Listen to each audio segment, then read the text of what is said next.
السلام علیکم ورحمۃ اللہ تعالی وبرکاتہ۔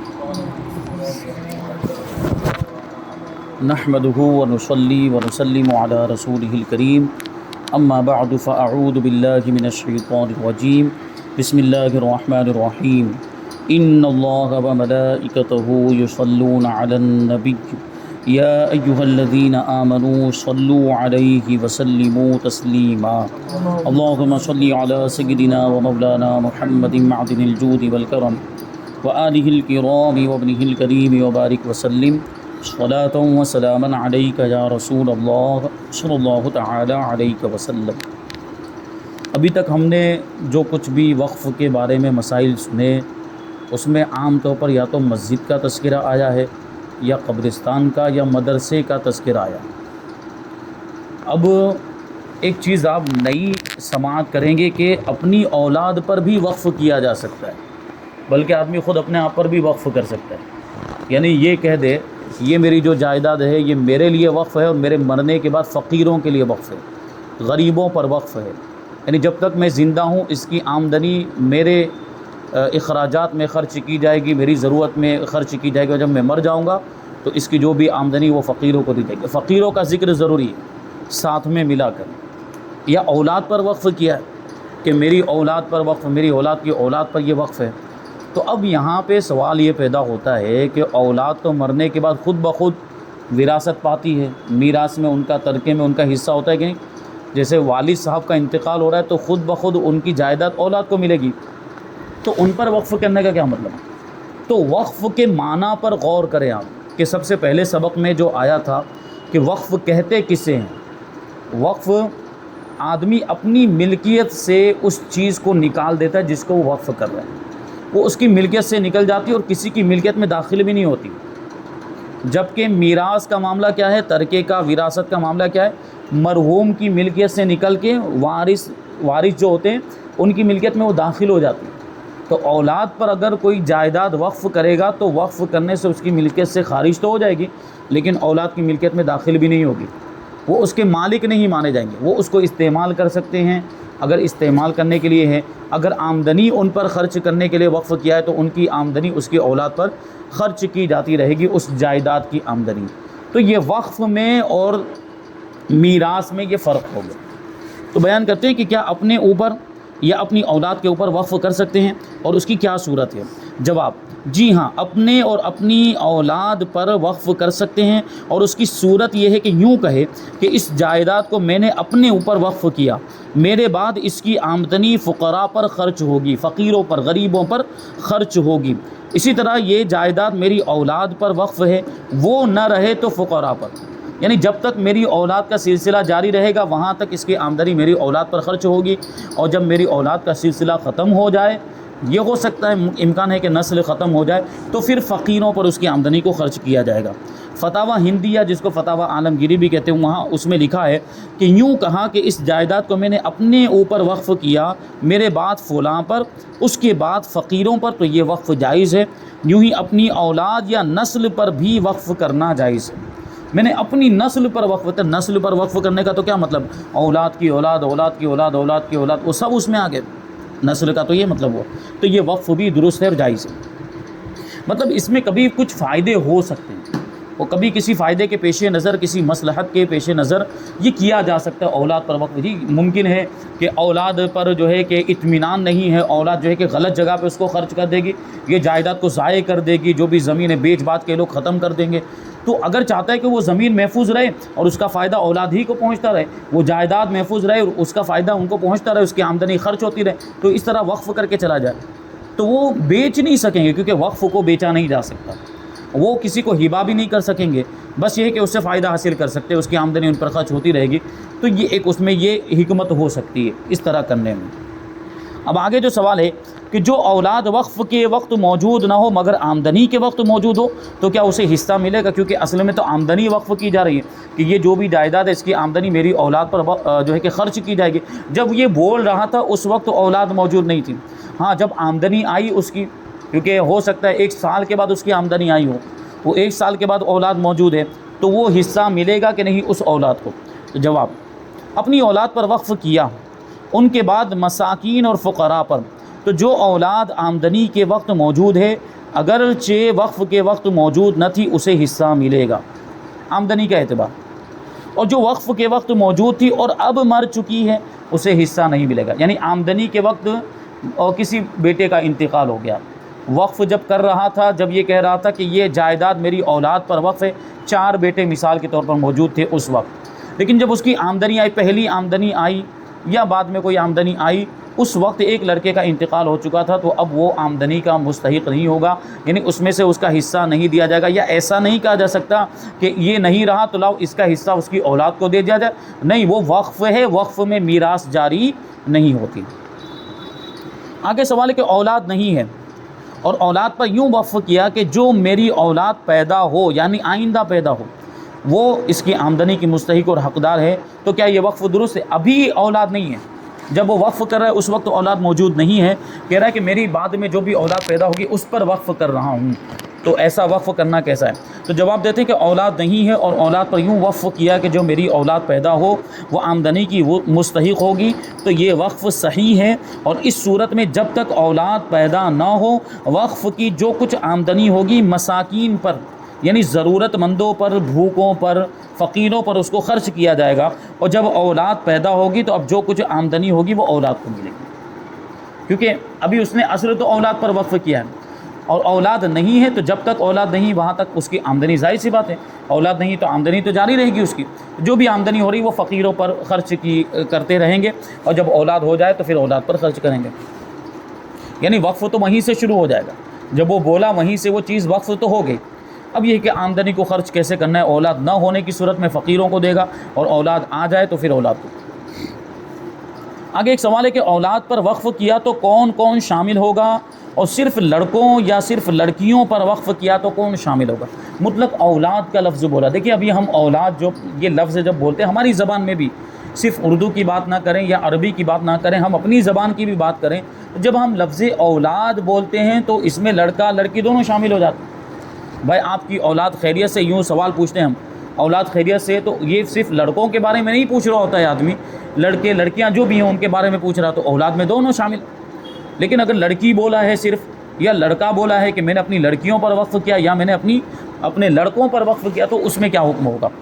تو بڑا دلچسپ سوال ہے، جواب دیتے ہیں کہ اولاد پر وقف کیا تو لڑکے اور لڑکیاں اور خنثیٰ سب اس میں داخل ہیں، لڑکے لڑکیاں، اور جو لڑکا نہیں جو لڑکی نہیں، یعنی دونوں میں سے کچھ بھی نہیں ہے جس کو ہم سمجھنے کے ہجڑا دونوں کے بیچ میں، تو وہ بھی اس میں داخل، کیونکہ وہ بھی تو اولاد ہے، جب اولاد بولتے ہیں تو وہ بھی اس میں شامل ہوتا ہے، تو لڑکے لڑکیاں اور خنثیٰ بھی اس میں شامل ہیں۔ اور لڑکوں پر وقف کیا تو لڑکیاں اور خنثیٰ داخل نہیں، کیونکہ جب لفظ لڑکی بولتے ہیں تو اس میں لڑکا شامل نہیں ہوتا، ظاہر سی بات ہے، اور خنثیٰ کو بھی لڑکا نہیں کہا جاتا، لڑکی نہیں کہا، نہ اس کو لڑکا کہا جاتا ہے نہ اس کو لڑکی کہا جاتا ہے، تو جب لفظ لڑکی بولا ہے تو وہ خود بخود اس میں داخل نہیں ہوگا۔ اور لڑکیوں پر وقف کیا تو لڑکے اور خنثیٰ داخل نہیں، یعنی خنثیٰ دونوں صورتوں میں داخل نہیں ہوگا، کیونکہ نہ اس کو لڑکا کہا جاتا ہے نہ اس کو لڑکی کہا جاتا ہے۔ اور یوں کہا کہ لڑکے اور لڑکیوں پر وقف کیا تو خنثیٰ داخل ہے کہ وہ حقیقتاً لڑکا ہے یا لڑکی، یعنی دونوں میں سے ایک کوئی نہ کوئی اس میں جو ہے کہ علامت ہوگی، اگرچہ ظاہر میں کوئی جانب متعین نہ ہو۔ اگر یہ دونوں الفاظ یا تو اولاد کا لفظ بول دیا یا یہ بولا کہ میں نے اپنی لڑکیوں پر اپنے لڑکوں پر وقف کیا، تو اس میں خنثیٰ داخل ہو جائے گا۔ سوال کہ اگر اولاد میں جو عالم ہو اس پر وقف کیا تو کیا حکم ہے؟ اب یہاں پہ سوال اس لیے آیا ہے کہ عالم ابھی فی الحال موجود، 4 لڑکے ہیں اس میں سے ایک عالم ہے، تو سیدھا ہی مطلب ہے کہ جو بھی آمدنی ہوگی وہ عالم کو دے دی جائے گی، لیکن یہاں سوال یہ پیدا ہوتا ہے کہ جب اس نے وقف کیا اس وقت تو کوئی عالم ہی نہیں ہے اس کی اولاد میں، 4 لڑکے ہیں، چاروں لڑکوں میں سے کوئی بھی عالم نہیں، تو پھر کس کو دی جائے گی؟ اہم سوال یہ ہے، یا یہ تھا کہ جس وقت اس نے وقف کیا اس وقت تو عالم تھا، پھر وہ عالم صاحب کا انتقال ہو گیا مان لیجئے، تو اب کیا کیا جائے گا؟ تو جواب دیتے ہیں کہ اپنی اولاد میں جو عالم ہو اس پر وقف کیا تو غیر عالم کو نہیں ملے گا، جو عالم ہے اسی کو اس کی آمدنی ملے گی۔ اور فرض کرو چھوٹا بچہ چھوڑ کر مر گیا جو بعد میں عالم ہو گیا، تو جب تک وہ عالم نہیں ہوا ہے اسے نہیں ملے گا، کیونکہ اس نے شرط کیا لگائی تھی؟ عالم کو ملے، اور بھی وہ چھوٹا بچہ ہے وہ عالم ہے ہی نہیں، وہ بڑا ہو کے عالم بنے گا تب وہ اس کا مستحق ہوگا۔ تو اب سوال یہ ہے کہ جب تک وہ عالم نہیں بنا وہاں تک اس آمدنی کا کیا کریں گے؟ تو کہتے ہیں کہ جب تک وہ عالم نہیں بنا اسے نہیں ملے گا، اور جب عالم بن جائے گا تو وہ اس کا مستحق وہ اس کا مستحق ہوگا۔ اور نہ اس زمانے کی آمدنی کا حصہ اس کے لیے جمع رکھا جائے گا. یعنی جیسے ابھی چھوٹا بچہ ہے، ابھی عالم نہیں، اب وہ پڑھ کے عالم بنے گا، تو اس کا مطلب یہ نہیں کہ 10 سال تک یا 12 سال تک، جتنے سال تک وہ پڑھے گا تو وہ اتنے سال کی آمدنی جمع کر کے رکھی جائے گی کہ عالم ہو جائے تو یہ پورے سال کی 10 سال کی وہ آمدنی اس کو دے دی جائے. ایسا نہیں، وہ نہیں دی جائے گی. جب عالم بنے گا وہاں سے شروعات ہوگی. جب عالم بن گیا یہاں سے شروعات، یہاں سے اس کی آمدنی دی جائے گی. ٹھیک ہے، یعنی جب عالم بن گیا اب سے وہ حصہ پانے کا مستحق ہوگا. تو اس کا مطلب یہ ہے کہ وہ اس سے پہلے کی جو آمدنی وہ فقیروں میں خرچ کی جائے گی. سوال: اپنی جائیداد اولاد پر وقف کی اور یہ شرط کر دی کہ جو کوئی مذہب امام اعظم ابو حنیفہ سے منتقل ہو جائے گا وہ وقف سے خارج ہوگا، تو کیا حکم ہے؟ اور اسی طرح یہ شرط رکھی کہ جو کوئی اہل سنت سے نکل جائے گا وہ وقف سے خارج ہو جائے گا، تو کیا حکم ہے؟ دیکھیں، امام اعظم کے مذہب سے نکل جانے کا کیا مطلب ہوا؟ یعنی امام اعظم کے مسلک کو چھوڑ دے کوئی اور دوسرے مسلک کو اختیار کر لے، یعنی شافعی ہو جائے یا حنبلی ہو جائے یا مالکی ہو گیا. اور اس نے شرط کیا لگائی تھی کہ جو منتقل ہو جائے گا، میری اولاد پر وقف تو ہے لیکن جو امام اعظم کے مسلک کو چھوڑ دے گا وہ وقف سے خارج ہو جائے گا. یا اس نے کیا کہا کہ جو میری اولاد اہل سنت و جماعت پر قائم رہے گی ان کے لیے وقف ہے، اور اولاد میں سے جو بھی اہل سنت و جماعت سے خارج ہو جائے گا یعنی سنیت سے نکل جائے گا تو پھر وہ اس وقف سے خارج ہو جائے گا اور اس وقف کا مستحق نہیں رہے گا. اس نے یہ شرط لگائی. تو اس شرط کی پابندی کی جائے گی کہ نہیں کی جائے گی؟ تو جواب: اپنی جائیداد اولاد پر وقف کی اور یہ شرط کر دی کہ جو کوئی مذہب امام اعظم ابو حنیفہ رضی اللہ تعالیٰ عنہ سے منتقل ہو جائے گا وہ وقف سے خارج ہوگا، تو اس شرط کی پابندی ہوگی. یعنی کیا مطلب؟ اب اگر اولاد میں کوئی مثال کے طور پر ابھی تک تو حنفی تھا لیکن کچھ دنوں کے بعد، کچھ سالوں کے بعد وہ شافعی ہو گیا تو وہ خود بخود وقف سے نکل جائے گا. اب وہ وقف کی آمدنی کا مستحق نہیں ہوگا. اور فرض کرو کہ ایک نے دوسرے پر دعویٰ کیا کہ اس نے مذہب حنفی سے خروج کیا اور مدعا علیہ انکار کرتا ہے، تو مدعی یعنی جس نے دعویٰ کیا اس کو گواہوں سے ثابت کرنا ہوگا، اور گواہوں سے ثابت نہ کر سکے تو مدعا علیہ یعنی جس پر دعویٰ کیا ہے اس کا قول معتبر یعنی قسم کے ساتھ معتبر ہے. لیکن یہاں پہ اس بات کو سمجھنے کی ضرورت ہے. ایک تو یہ کہ اس نے امام اعظم ابو حنیفہ کے مذہب کو چھوڑ دیا اور خود بھی اقرار کرتا ہے کہ میں نے امام اعظم کے مذہب کو چھوڑ دیا، میں شافعی ہو گیا، تو وہاں تو ثابت کرنے کی کوئی ضرورت ہی نہیں ہے. جب خود ہی اقرار کر رہا ہے تو وہاں تو خود بخود وہ نکل گیا. لیکن یہاں بات چل رہی ہے، مان لیجئے 4 لڑکے تھے، اس میں سے ایک کا نام زید ہے اور دوسرے کا نام خالد ہے اور باقی کے 2 کا نام کچھ بھی ہو سکتا ہے. تو زید نے دعویٰ کیا کہ خالد نے امام اعظم کے مذہب کو چھوڑ دیا، جبکہ خالد نے ابھی تک کچھ نہیں کہا. زید دعویٰ کر رہا ہے کہ خالد امام اعظم کے مذہب سے منتقل ہو گیا، وہ شافعی ہو گیا. تو اب کیا کریں گے یہاں پہ اس صورت کے اندر؟ سب سے پہلے تو قاضی شرع اگر موجود ہے تو یہ دونوں اپنا مقدمہ لے کر وہاں پہ جائیں گے. تو قاضی شرع مدعی سے یعنی زید، کیونکہ اس نے دعویٰ کیا، مدعی مطلب دعویٰ کرنے والا، تو زید سے گواہوں کا مطالبہ کرے گا. یہ تو آج بھی عدالت میں ہوتا ہے، اس کو عدالت نہیں کہیں گے، جو کچھ بھی چلتا ہے کورٹ کہیں گے، کیونکہ عدالت کا مطلب ہوتا ہے جہاں پہ انصاف کیا جاتا ہو. یہ آج کل کے جو کورٹ کچہری میں انصاف ہوتا ہے، اس لیے حضور مفتی اعظمین علیہ رحمہ یہ آج کل کے کورٹ کچہری کو عدالت کہنے سے بھی منع فرماتے تھے. عدالت تو وہاں اس کو کہا جائے جہاں انصاف ہوتا ہے، یہاں تو کتنے ناانصافی والے فیصلے ہو جاتے ہیں. بہرحال بات دوسری طرف چلی گئی، تو وہ قاضی شرع کی بارگاہ میں گئے. اور جو مدعی، تو آج بھی یہ ہوتا ہے کہ اگر کوئی دعویٰ کرے تو اس سے گواہ مانگے جاتے ہیں. تم نے یہ دعویٰ کیا تو کیا گواہ ہے تمہارے پاس، کیا ثبوت ہے؟ بات ہوتی کہ نہیں ہوتی؟ تو یہاں اسی طریقے سے جو مدعی ہے یعنی زید، جو یہ کہہ رہا ہے کہ یہ خالد جو ہے امام اعظم کے مذہب سے منتقل ہو گیا، تو اب جو قاضی شرع وہ اس سے گواہ مانگے گا کہ تم نے یہ جو بات کہی ہے اس پر گواہ پیش کرو. تو اگر وہ گواہ پیش کر دیتا ہے، اور وہ شرعی گواہ ہونے چاہیے، 2 مرد ہونے چاہیے یا 1 مرد اور 2 عورتیں، اور وہ شریعت کے نصاب کے مطابق عادل ہونے چاہیے، فاسق نہیں ہونے چاہیے، کھلم کھلا گناہ کبیرہ کرنے والے نہیں ہونے چاہیے، ورنہ ان کی گواہی معتبر نہیں ہوگی. ٹھیک ہے، جیسے با شرع نمازی 2 لوگ آئے اور وہ پابند شرع بھی ہیں، اور انہوں نے آنے کے بعد اس کے تعلق سے گواہی دی کہ ہاں جو زید کہہ رہا ہے وہ صحیح کہہ رہا ہے، تو اب خالد کے بارے میں حکم دے دیا جائے گا کہ ہاں چلیے یہ مذہب امام اعظم سے منتقل ہو گیا، یہ وقف سے خارج ہو گیا. لیکن مان لیجئے کہ قاضی شرع نے زید سے گواہوں کا مطالبہ کیا، گواہ مانگے، گواہ لاؤ، اور اس کے پاس کوئی گواہ ہی نہیں. ایسا ہوتا ہے نا کبھی آدمی ویسے ہی دعویٰ کر دیتے ہیں، کچھ اس کے پاس ثبوت نہیں، کوئی گواہ نہیں. تو اب یہاں پر چونکہ اس کے پاس گواہ نہیں ہے، تو اب جو مدعا علیہ ہے یعنی جس پر دعویٰ کیا جا رہا ہے، زید دعویٰ کر رہے ہیں تو دعویٰ کس کے اوپر ہو رہا ہے؟ خالد کے اوپر دعویٰ ہو، تو ہو گیا مدعا علیہ. اس کے لیے عربی میں یہ لفظ استعمال ہوتا ہے مدعا علیہ.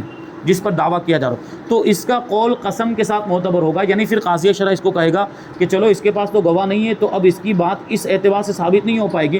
تمہاری بات کو ثابت کرنے کے لیے اب ضروری ہے کہ تم قسم کھاؤ، اور قسم کھانے کے ساتھ یہ کہو کہ میں نے امام اعظم ابو حنیفہ کے مذہب کو نہیں چھوڑا ہے، تو اب اس کی بات مان لی جائے گی اور وہ وقف سے خارج نہیں ہوگا. یہ صرف اس معاملے میں نہیں، ہر معاملے میں تقریباً یہی ہوتا ہے. دعویٰ کرنے والے سے سب سے پہلے گواہ مانگے جاتے ہیں، کیونکہ حدیث پاک میں آیا ہے البینۃ علی المدعی والیمین علی من انکر، حدیث شریف، کہ جو دعویٰ کرنے والا ہو اس سے بینہ مانگا جائے گا، یعنی گواہ مانگے جائیں گے، اور اگر وہ گواہ نہ پیش کر سکے تو جو منکر ہے یعنی جو مدعا علیہ ہے اس سے پھر قسم لی جائے گی، اور قسم کے ساتھ اس کی بات معتبر ہو جائے گی.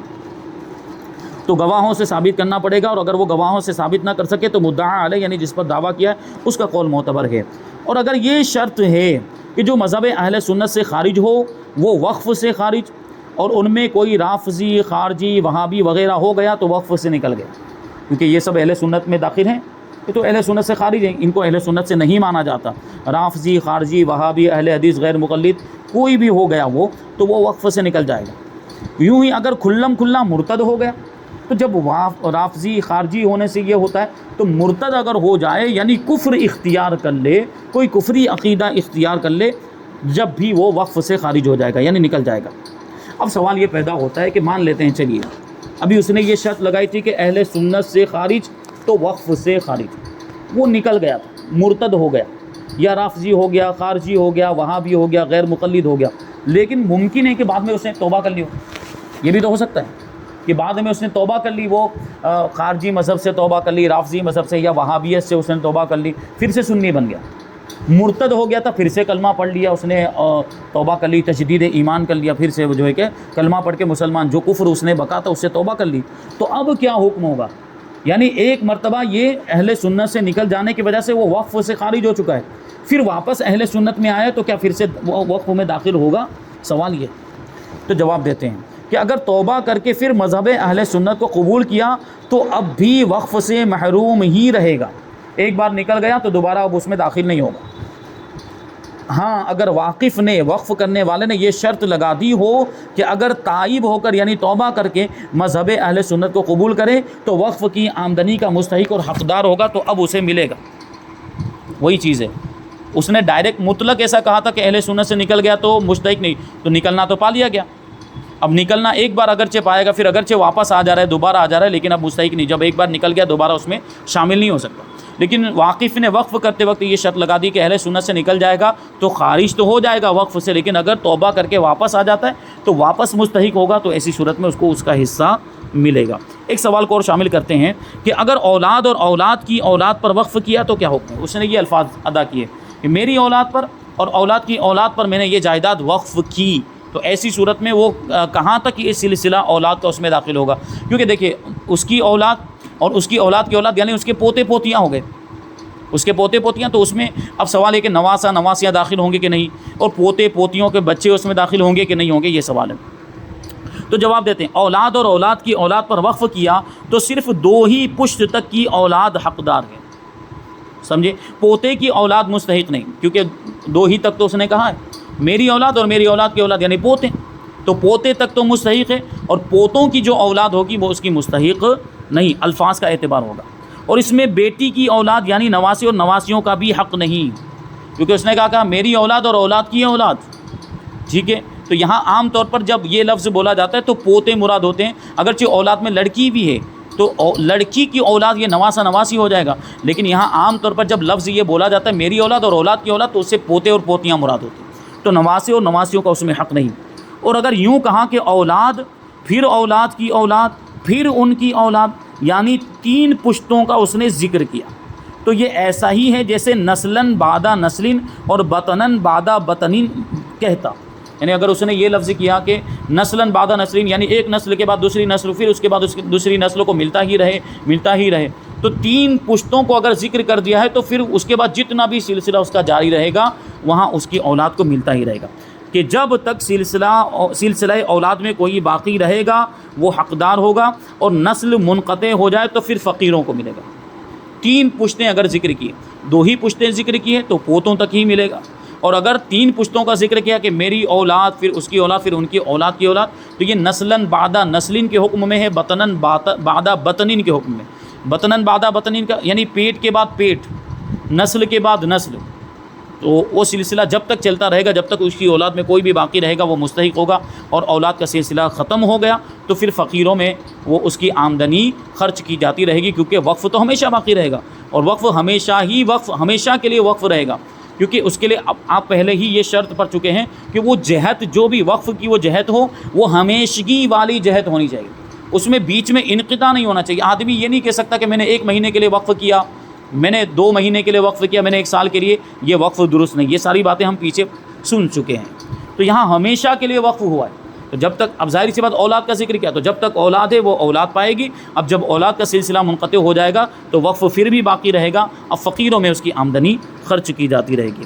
ابھی بھی اس تعلق سے کچھ اور مسائل باقی ہیں، انشاءاللہ ان کو آگے شامل کیا جائے گا۔ اللہ تبارک و تعالیٰ کی بارگاہ میں دعا ہے کہ جو کچھ بھی بیان ہوا اس پر ہم سب کو عمل کرنے کی توفیق عطا فرمائے۔ وما علینا الا البلاغ۔ السلام علیکم۔